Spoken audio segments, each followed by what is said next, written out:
Assalamualaikum warahmatullahi wabarakatuh. Kembali lagi bersama saya Fauzia Mumana dari Universitas Khairun Kota Ternate, Fakultas Ilmu Ekonomi dan Bisnis Prodi Akuntansi dengan NPM 02272411994. Jadi hari ini saya akan membawakan rangkuman materi-materi yang sebelumnya sudah kita bahas. Nah, kali ini pembahasannya tidak saya pecah-pecahkan lagi per pertanyaan, tetapi saya alirkan menjadi satu cerita yang runtut, jelas, dan fleksibel. Jadi di video ini atau di sesi ini kita akan berjalan mulai dari apa sih itu keuangan syariah, bagaimana prinsip-prinsipnya yang diterapkan dalam dunia nyata, kemudian bagaimana praktik perbankan syariah di Indonesia berkembang.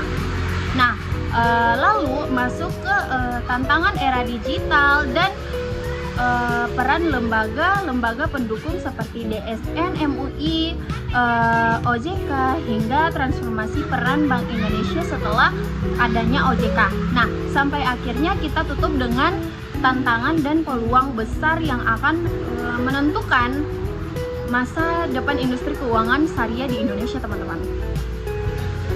Nah, intinya saya ingin agar setelah mendengar penjelasan ini, teman-teman bukan hanya tahu mengenai teorinya saja, tetapi juga benar-benar paham gambaran besarnya, teman-teman.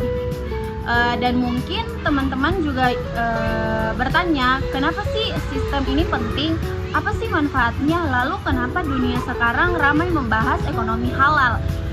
Dan kenapa sih juga digitalisasi syariah jadi keharusan? Kemudian bagaimana Indonesia sebenarnya punya peluang besar menjadi pusat keuangan syariah dunia. Oke teman-teman, kalau teman-teman sudah siap, kita masuk ke pembahasannya. Nah teman-teman, perbankan syariah pada dasarnya dibangun dari gagasan bahwa aktivitas keuangan harus memberi nilai manfaat, keadilan, dan tidak menimbulkan penindasan pada salah satu pihak. Nah, fondasinya itu berada pada 3 larangan utama, yaitu riba atau penambahan yang tidak sah, gahrar atau ketidakjelasan dalam akad, dan juga masyir, yaitu spekulasi atau perjudian. Nah, karena itu seluruh transaksi syariah harus memiliki objek yang jelas, risiko yang transparan, dan mekanisme keuangan yang adil. Nah, dalam sistem syariah, uang tidak diperlukan sebagai komoditas untuk diperjualbelikan waktu pakainya, tetapi hanya sebagai alat ukur untuk mendapatkan keuntungan. Harus ada aktivitas ekonomi real seperti usaha, jual beli, atau sewa. Oleh karena itu, teman-teman, bank syariah menggunakan akad-akad seperti mudarabah, murabahat, musyarakah, salam, istisa, izara, dan wakalah. Misalnya, mudarabah digunakan ketika bank membeli barang lalu menjualnya kepada nasabah dengan margin yang disepakati. Nah, margin ini bukan bunga karena benar-benar lahir dari transaksi jual beli barang, bukan dari meminjamkan uang, teman-teman. Nah, dalam akad mudarabah, bank menyediakan modal sedangkan nasabah mengelola usaha. Keuntungan dibagi berdasarkan nisbah, dan jika rugi bukan karena kelainan, maka ditanggung pemilik modal itu sendiri. Nah, di sisi lain, akad musyarakah membuat bank nasabah sama-sama memasukkan modal, lalu berbagi keuntungan dari resiko bersama. Nah, akad-akad ini menciptakan hubungan bisnis yang lebih setara karena keuntungan tidak ditemukan di awal, melainkan mengikuti hasil usaha yang sebenarnya. Nah teman-teman, dalam konteks Indonesia, industri perbankan syariah tumbuh dengan karakteristik unik. Nah, Indonesia memiliki jumlah penduduk muslim terbesar di dunia. Namun pangsa pasar perbankan syariah masih sekitar kurang dari 10%, teman-teman. Perbankan ini berkembang sebenarnya positif, tetapi menunjukkan bahwa potensi pertumbuhan masih sangat besar, teman-teman. Nah, salah satu penyebab rendahnya pangsa pasar adalah minimnya literasi masyarakat. Banyak orang belum memahami konsep syariah secara utuh atau menyeluruh, sehingga menganggap bank syariah tidak jauh berbeda dari bank konvensional, teman-teman. Nah, pada perbedaannya bukan hanya pada label, tetapi pada struktur akad, sumber keuntungan, mekanisme risiko, dan tujuan sosial ekonomi, teman-teman. Nah, dalam secara praktik, bank syariah di Indonesia masih didominasi oleh akad mudharabah karena sifatnya sederhana dan paling mudah dipahami masyarakat. Namun teman-teman, tren ke depan menunjukkan peningkatan penggunaan akad musyarakah dan mudharabah karena lebih cocok untuk mengembangkan UMKM dan industri kreatif. Nah, selain itu teman-teman, produk-produk syariah seperti KPR syariah, pembiayaan modal kerja, kartu pembiayaan syariah atau tanpa bunga, serta tabungan wakaf dan investasi sukuk semakin berkembang pesat, teman-teman. Nah, oleh karena itu teman-teman, masuk ke era digital, bank syariah menghadapi tantangan besar sekaligus peluang besar digitalisasi mengubah cara masyarakat berinteraksi. Nah, teman-teman, kini nasabah ingin semuanya cepat, praktis, dan bisa dilakukan dari smartphone kita sendiri, teman-teman. Nah, bank syariah harus memperkuat digital onboarding, memastikan mobile banking yang stabil, menyediakan pembayaran syariah melalui kris, dan mengintegrasikan sistem mereka dengan fintech syariah. Selain itu teman-teman, penggunaan big data, artificial dan analitik risiko mulai diterapkan agar bank dapat membaca perilaku nasabah dan mencegah pembiayaan bermasalah sejak dini, teman-teman. Nah, infrastruktur digital bagi bank syariah tidak hanya soal aplikasi, tetapi juga mencakup sistem ini, keamanan siber, dan juga produser kepatuhan syariah berbasis digital. Nah, ke depan bank syariah yang tidak mampu mengikuti perkembangan teknologi berpotensi tertinggi meningkatkan bank konvensional sudah sangat agresif dalam digitalisasi, teman-teman. Nah, namun perbankan syariah tidak berjalan sendiri, teman-teman. Di dalam ekosistem besar keuangan syariah ada berbagai lembaga yang memastikan sistem tetap berjalan sesuai prinsip syariah. Nah, yaitu Dewan Syariah Nasional atau DSN MUI. Nah, berperan mendapatkan fatwa terkait akad dan produk perbankan syariah. Nah, kemudian ada Dewan Pengawas Syariah atau DPS di setiap bank yang memastikan operasional harian tetap sesuai syariah. Nah, lalu ada lembaga zakat, lembaga wakaf, fintech syariah, lembaga penjaminan simpanan, hingga perguruan tinggi yang mencetak SDM syariah. Nah, semua lembaga ini membentuk ekosistem yang saling menguatkan, teman-teman. Nah, jadi setelah berdirinya OJK sebagai lembaga yang mengawasi industri jasa keuangan, perbankan Indonesia mengalami perubahan besar, teman-teman. Nah, di mana BI tidak lagi menjadi pengawas bank, tetapi fokus pada kegiatan moneter, stabilitas keuangan, dan sistem pembayaran, teman-teman. Nah, namun dalam konteks syariah, BI tetap memegang peran strategi sebagai penggerak ekonomi syariah secara nasional, teman-teman.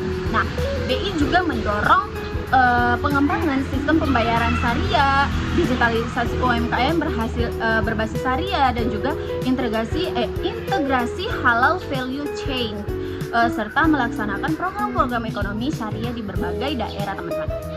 Nah, semenjak adanya OJK mengatur standar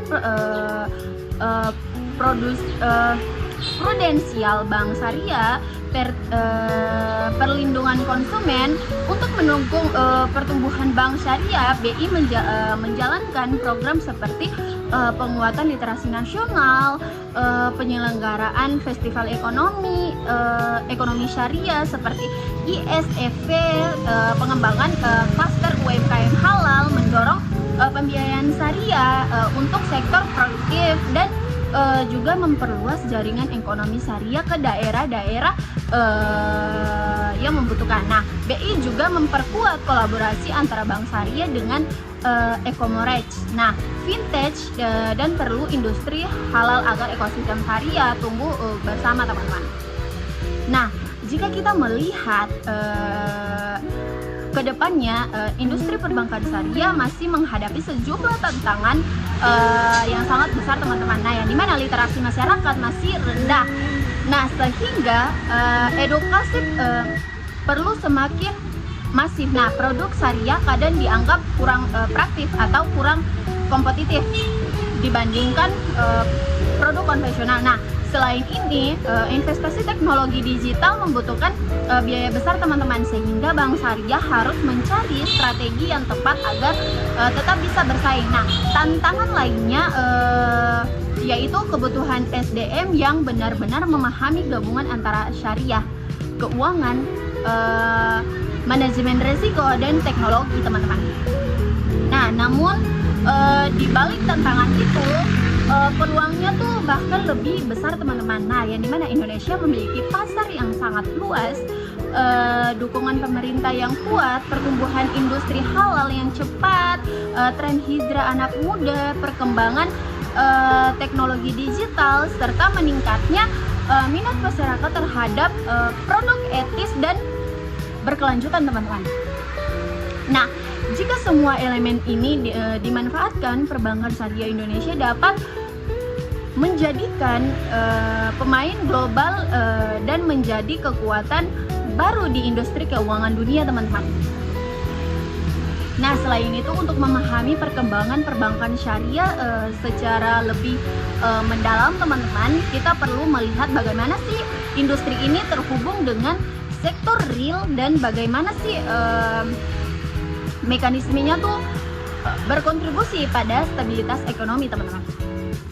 Nah, jadi perbankan syariah tidak mendorong menciptakan uang dari uang, tetapi memaksa adanya aktivitas real di belakang di setiap transaksi, teman-teman. Nah, artinya tuh pembiayaan harus diarahkan pada kegiatan produktif seperti perdagangan, pertanian, industri UMKM, kontribusi, dan sektor halal. Nah, ketika pembiayaan benar-benar menyentuh sektor real, ekonomi menjadi lebih stabil karena setiap transaksi menciptakan barang, jasa, dan lapangan kerja, teman-teman. Nah, salah satunya tuh kekuatan perbankan syariah adalah kemampuannya menciptakan hubungan bisnis yang lebih dekat antara bank dan nasabah. Nah, misalnya tuh dalam akad bagi hasil, ya, dimana bank harus benar-benar memahami manajemen usaha nasabah. Bank tidak bisa melihat aset sebagai jaminan, ya, dimana bank harus melihat potensi usaha, karakter pengelolaan, sistem keuangan pasar, dari resiko operasional. Pendekatan seperti ini tuh sebenarnya lebih sehat karena jika usaha nasabahnya berkembang, bank pun ikut berkembang. Nah, yang dimana pematuhan usaha juga lebih intensif sehingga risiko moral hajrat dapat ditekankan. Nah, selain itu, teman-teman, industri syariah memiliki dimensi sosial yang tidak dimiliki banyak konvensional, yang dimana bank syariah dapat berperan dalam penyaluran zakat, infak, sedekah, dan wakaf atau jiswaf melalui skema integrasi dan sosial ke pembiayaan produktif. Nah, yang dimana misalnya ada zakat dapat diarahkan untuk program pembiayaan ultra mikro tanpa bebannya, yang dimana sementara dana wakaf bisa dikelola untuk menyediakan fasilitas umum seperti rumah sakit, sekolah, atau pembiayaan kesehatan yang murah. Nah, kombinasi antara dana komersial dan dana sosial ini yang membuat industri syariah berbeda dan menawarkan nilai ekonomi yang lebih luas, teman-teman.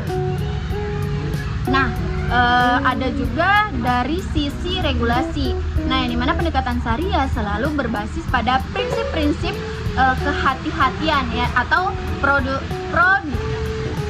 prudential principles. Bank harus menjaga risiko merupakan modal, kualitas aset, manajemen risiko, serta kepatuhan syariah. Namun bank syariah memiliki tambahan kendala, harus mengikuti regulasi perbankan umum dan juga ketentuan syariah. Hal ini tuh menentukan SDM yang lebih kompeten karena mereka harus mengurasi dua disiplin ilmu sekaligus. Nah, tantangan ini yang membuat pengembangan SDM menjadi fokus untuk lembaga seperti OJK dan Bank Indonesia, teman-teman. Nah, dalam konteks inovasi, perbankan syariah mulai bermanfaat. Nah, dari mana teknologi digital seperti smart contract berbasis syariah, blockchain untuk pencatatan aset, dan pembiayaan peer-to-peer syariah yang dihubungkan melalui API bank digital ini mempercepat proses analisis kelayakan usaha, yang dimana meningkatkan keamanan data, kepercepatan pencairan, hingga mengurangi potensi ketidaksesuaian akad. Nah, sementara itu teman-teman, perkembangan global juga mempengaruhi arah industri syariah tanah air, yang dimana negara-negara seperti Malaysia, Uni Emirat Arab, dan Arab Saudi menjadi backyard karena sudah memiliki standarisasi produk permintaan yang besar, akad sukuk, dan ekosistem Indonesia yang memiliki peluang menyusut, terutama dengan kekayaan sumber daya alam. Nah, yang dimana UMKM besar dan reputasi sebagai negara muslim terbesar. Nah, jika perbankan syariah di Indonesia mampu menggunakan integrasi halal atau supply chain, mulai dari produksi halal, logistik halal, sertifikasi halal, sehingga pembiayaan halal, maka Indonesia berpotensi menjadi pusat ekonomi syariah di dunia, teman-teman. Nah, peluang lainnya adalah pembiayaan ramah lingkungan, yang mana green financing, banyak proyek energi terbarukan, yang dimana seperti panel surya, limbah logam, dan produk ramah lingkungan yang membutuhkan pembiayaan, yang dimana akad-akad syariah sangat cocok untuk proyek green financing karena prinsipnya sejalan dengan konsep keberlanjutan dan etika ekonomi ke depan, yang dimana bank syariah dapat mengambil peran dalam membiayai sektor-sektor yang mendukung kelestarian lingkungan, teman-teman. Nah, terakhir tuh guys, perubahan pola konsumsi masyarakat, terutama generasi muda, yang dimana juga menemukan arah industri syariah. Generasi Z dan milenial lebih memilih produk keuangan yang transparan, adil, cepat, dan sesuai nilai. Nah, perbankan syariah dapat memenuhi arah ini jika menawarkan produk modern seperti investasi syariah, digital, tabungan hijrah syariah, pembiayaan otomotif tanpa bunga, cicilan gawai syariah, hingga pembiayaan produk syariah, produk yang dekat dengan gaya hidup. Inilah yang akan memperluas pasar syariah di masa depan, teman-teman. Nah, yang pertama tuh konsep nilai waktu uang dalam perspektif syariah, yang dimana dalam keuangan konvensional dikenal konsep time value of money, yaitu nilai uang di masa depan lebih rendah daripada sekarang. Nah, sehingga munculnya bunga, teman-teman. Nah, dalam syariah, konsep ini tidak berlaku dalam bentuk bunga, teman-teman. Namun, syariah tetap mengakui adanya economic value of time, yaitu nilai waktu dalam konteks aktivitas ekonomi, bukan nilai waktu atas uang, teman-teman. Nah, contohnya tuh seperti dalam murabaha, margin tidak dihitung dari bunga waktu, tetapi dari harga jual barang tambah biaya transaksi real. Nah, yang kedua tuh dalam ijarah, yaitu harga sewa boleh berbeda tergantung waktu, karena yang disewa adalah manfaat barang, bukan uang. Nah, yang ketiga tuh dalam istisna, yang dimana harga produksi barang di masa depan boleh berbeda karena mempertimbangkan biaya produksi dan material, bukan karena waktu itu sendiri. Nah, jadi perbedaan ini tuh sering menjadi kesalahpahaman masyarakat yang berpikir margin itu sama saja dengan bunga, teman-teman. Padahal secara ontologis dan mekanismenya tuh keduanya berbeda, teman-teman, secara fundamental. Nah, yang kedua itu, teman-teman, manajemen resiko, yang dimana dalam bank syariah ini tuh topik yang sangat jarang dibahas, padahal sangat penting, teman-teman. Seperti teman-teman ketahui bahwa bank syariah menghadapi resiko yang sama dengan bank konvensional, seperti resiko kredit, yang dimana pembiayaan, resiko pasar, resiko likuiditas, resiko operasional, resiko apalagi ya, resiko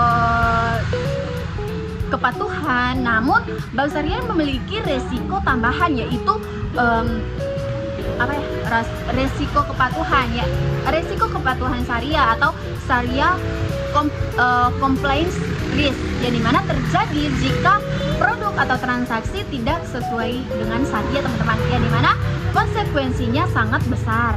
Nah, yang kedua tuh transaksi biasa, nah yang dimana dibatalkan secara hukum syariah. Yang kedua, pendapatan yang tidak syariah wajib disalurkan sebagai dana sosial. Nah, ada juga nama baik bank bisa rusak, teman-teman. Ya, karena itu ada Dewan Pengawas Syariah atau DPS yang membantu setiap produk dan operasional harian. Nah, ada juga yang namanya resiko rate of return atau resiko perbedaan tingkat imbal hasil, yang dimana, teman-teman, karena sistem bagi hasil mengikuti kinerja usaha, bank syariah tuh harus mampu menjaga agar imbal hasil tetap kompetitif dengan bank konvensional sendiri, teman-teman.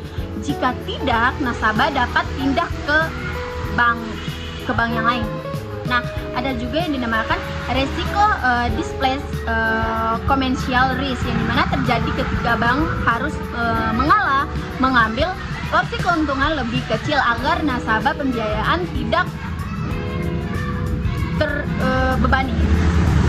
Nah, contohnya tuh seperti jika bagi hasil usaha turun, bank kadang rela mengurangi proporsi bagiannya agar nasabah simpanan tetap mendapatkan imbalan hasil kompetitif. Nah, ada juga peran sukuk dalam mendorong pertumbuhan perbankan syariah, teman-teman, yang dimana sukuk ini atau obligasi syariah memiliki dampak besar terhadap stabilitas bank syariah, karena yang pertama tuh menjadi instrumen investasi jangka pendek dan jangka panjang.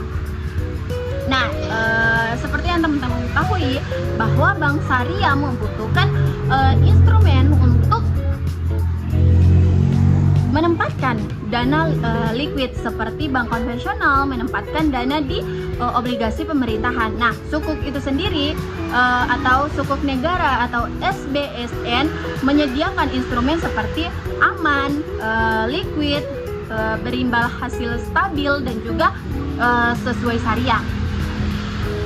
Nah, jadi SBSN ini membentuk bank syariah menjadi ATMR atau CAR dan likuiditas agar tetap sehat.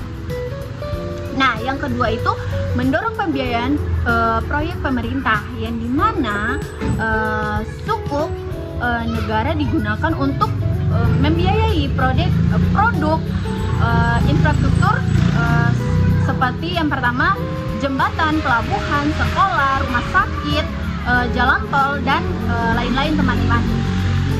Nah, ini tuh membuat bank syariah menjadi bagian dari pembangunan ekonomi nasional, bukan hanya lembaga keuangan biasa, teman-teman.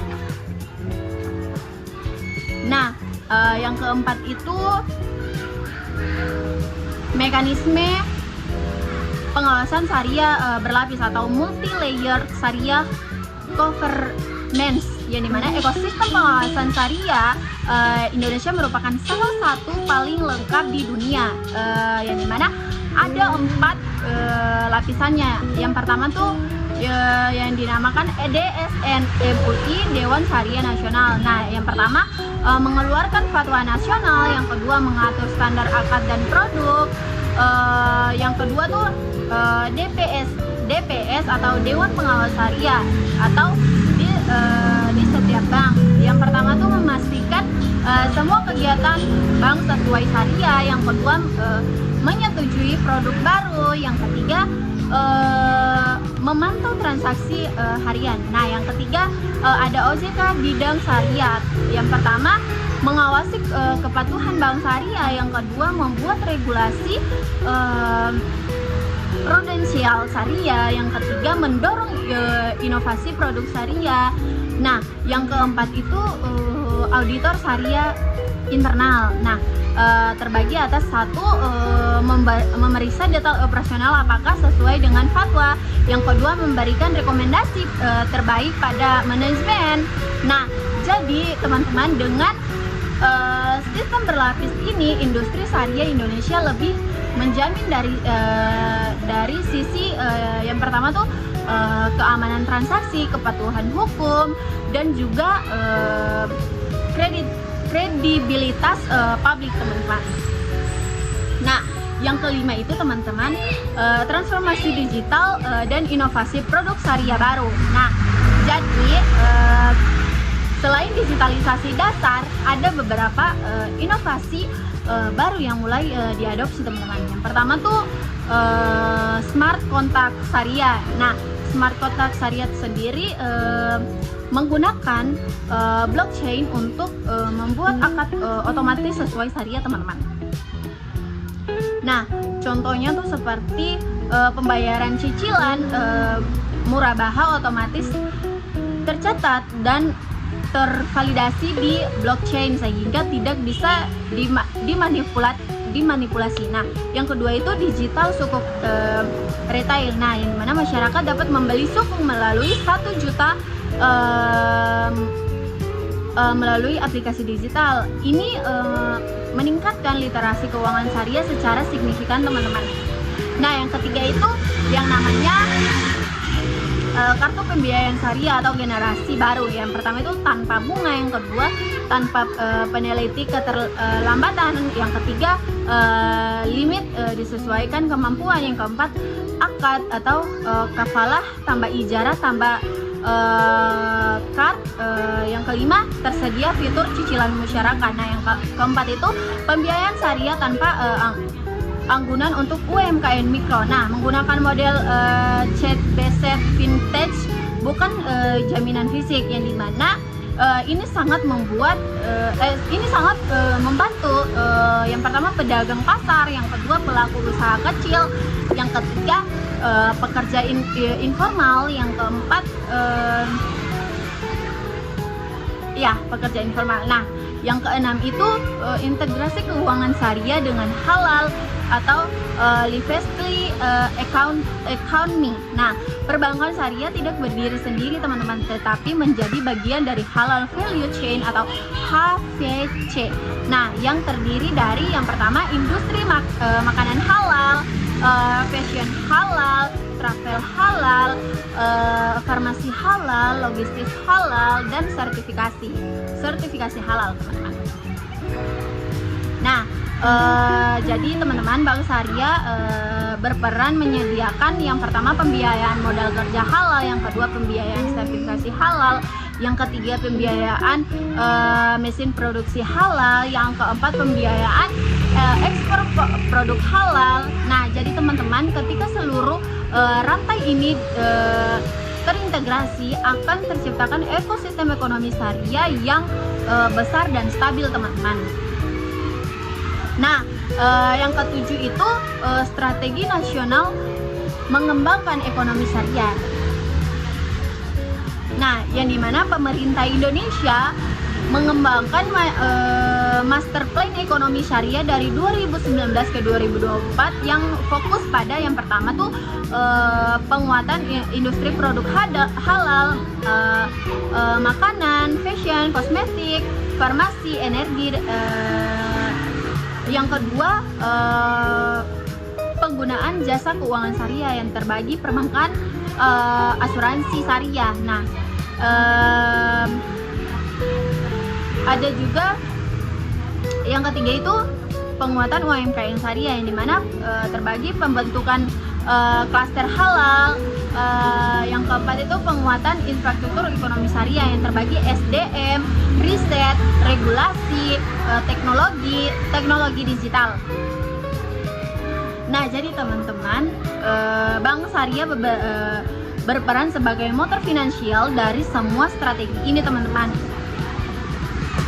Nah, yang kedelapan itu perbandingan perbankan syariah Indonesia dengan negara lain atau analisis global. Nah, yang pertama itu Malaysia, teman-teman. Yang pertama lebih maju dari sisi standarisasi produk. Yang kedua sistem syariah governance-nya sangat kuat. Yang ketiga tuh sukuk Malaysia menjadi benchmark global. Nah, yang kedua tuh ada Uni Emirat Arab atau UAE. Yang pertama tuh lebih konsisten dalam inovasi digital syariah. Yang kedua Dubai Islamic Bank menjadi bank syariah terbesar dunia. Nah, yang ketiga tuh adanya Arab Saudi. Yang pertama pasarnya sangat besar didorong oleh pendapatan minyak. Nah, yang kedua tuh fokus pada proyek konstruksi dan real estate. Nah, yang keempat itu Indonesia, teman-teman. Nah, kekuatannya tuh yang pertama pasar muslim terbesar dunia, yang kedua ekosistem halal berkembang, dan yang ketiga tuh pemerintah sangat mendukung. Nah, kelemahan dari Indonesia sendiri yang pertama literasi syariah masih rendah, teman-teman. Yang kedua fragmentasi industri belum sepenuhnya terintegrasi. Nah, yang ketiga tuh teknologi digital bank syariah masih tertinggal dari bank besar konvensional. Nah, teman-teman, namun dalam potensi Indonesia menjadi pemain global sangat besar jika inovasi terus diperkuat, teman-teman. Nah, yang kesembilan itu adanya dampak sosial perbankan syariah terhadap perekonomian nasional, teman-teman. Yang dimana perbankan syariah itu berkontribusi pada pembangunan ekonomi nasional melalui yang pertama tuh adanya mendorong pemerataan ekonomi. Nah, melalui pembiayaan UMKM, wakaf produktif dan sosial atau JISWAP. Nah, yang kedua tuh mengurangi ketimpungan, yang dimana bagi hasil mendorong distribusi keuntungan lebih adil, teman-teman. Nah, yang ketiga itu adanya meningkatkan perbedaannya masyarakat, teman-teman. Contohnya tuh seperti yang pertama pembiayaan kelompok tani, yang kedua pembiayaan peternak, yang ketiga pembiayaan nelayan berbasis musyarakah. Nah, untuk yang keempat sendiri meningkatkan ekonomi daerah, yang dimana melalui klaster halal berbasis potensi lokal, teman-teman. Nah, yang ke-10 itu adanya arah masa depan perbankan syariah di Indonesia, teman-teman. Nah, jadi beberapa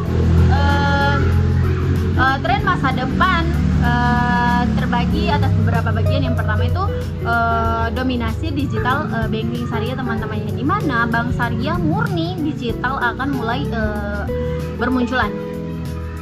Nah, yang kedua itu adanya pembiayaan sustainability berbasis syariah, yang dimana green sukuk, green musyarakah, green mudarabah. Nah, untuk yang ketiga sendiri integrasi total antara bank syariah dan fintech syariah. Nah, yang keempat itu inovasi akad-akad hybrid, yang dimana menggabungkan beberapa akad tanpa melanggar syariah sesuai kebutuhan modern, teman-teman. Nah, yang kelima, ekspektasi ke pasar internasional, yang dimana Bank Syariah Indonesia berpotensi berekspansi ke Asia Selatan, Afrika, Timur Tengah. Nah, jadi teman-teman, kesimpulan dari materi ini tuh secara keseluruhan perbankan syariah tuh merupakan sistem keuangan yang dibandingkan di atas prinsip keadilan, kejujuran, transparansi, dan aktivitas ekonomi real, teman-teman.